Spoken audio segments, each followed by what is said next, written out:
Ex-embaixador Estados Unidos da América para Timor-Leste, Grove Zeres, contenti hasor malo ao presidente da República, Zeram Zorta, por recolher assunto importante Timor-Leste.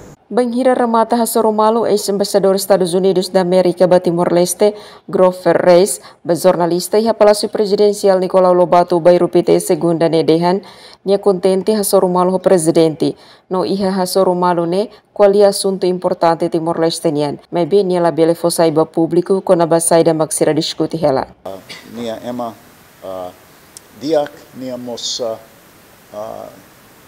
ema ida importante iha história timor-nian e how iha orgulho atu sai minha colega how ami na rua sempre coalia com o assunto importante futuro timor-nian mas bem how respeita senhor presidente e te bot sira tem que husu senhor presidente saída maknia de tan ba how respeita minha privacidade.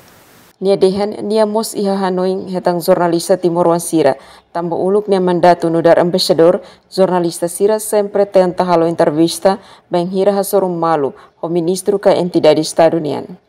Emerenciana Pinto, STL News.